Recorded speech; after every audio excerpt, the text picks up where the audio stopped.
morning and welcome to today's daily devotional. My name's Matt Clark. I work as kids and youth worker with the 4U team. And our verse today is taken from Hebrews. It's chapter 11, verse 6. And from the NIV, it goes like this.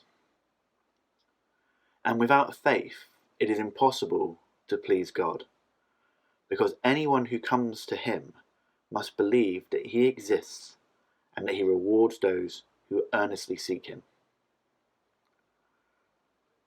Now, just to give some context to what's going on here, Hebrews 11, sort of 4, all the way through to 16, gives examples of figures from the Old Testament who demonstrate faith in God and thereby are blessed as a result. These persons are such as Abel, Noah, Abraham, Sarah, and they're all commended for their trust in God's promises. And in particular, this segment of the book of Hebrews is focused on those who have heard from God, obeyed, and then were blessed.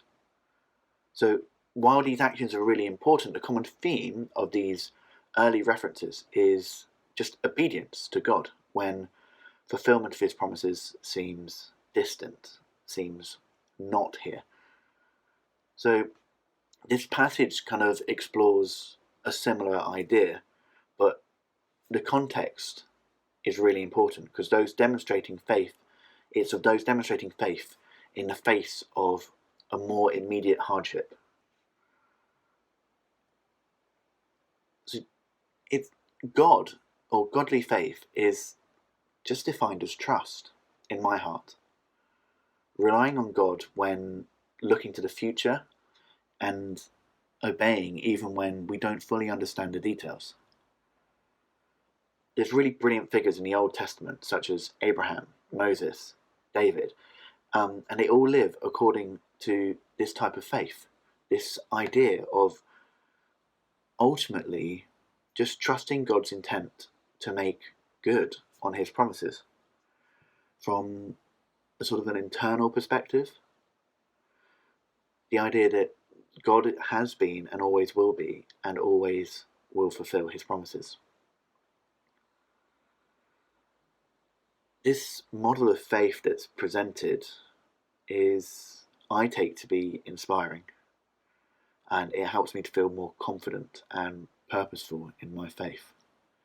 And that's why I really like this verse, because it's quite a popular verse from the book of Hebrews and also one that's easily misunderstood without this context.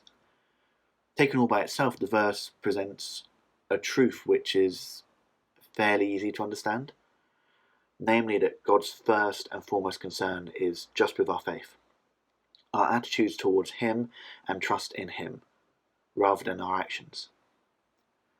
So this doesn't make behaviours unimportant. On the contrary, what we do reflects what we truly believe, and it says that in James. So, however, this verse shows that merely going through the motions is not what God is looking for. Those who want to please God need to have faith, not just a simple agreement and not merely just reluctant cooperation. The problem with giving you this verse out of context is this idea of blind faith or wishful thinking. If you read through the prior passages, the writer of Hebrews he's not advocating for a gullible, wishful thinking attitude. On the contrary, the entire letter has been an exercise in evidence and logic. The writer's point is meant to, I think, emphasize the fact that the importance that true faith in God is important over insincere works. Robotic obedience without sort of a legitimate trust in God is just pointless, it's worthless.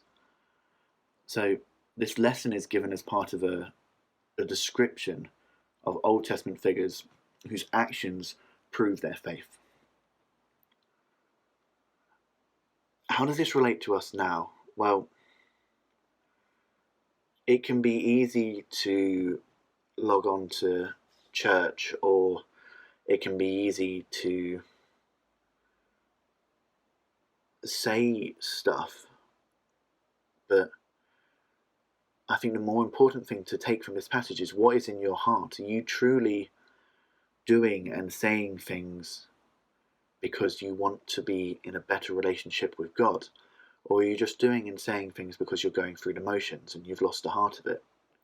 I'll be the first person to hold my hand up and say that I have lost the heart of my faith before, and I've just found myself going through the motions. And I think we can all be guilty of that at times. And so what the writer of Hebrews is really trying to encourage us to do here is, if you find yourself still doing and saying all of the right stuff, but you've lost your heart for God,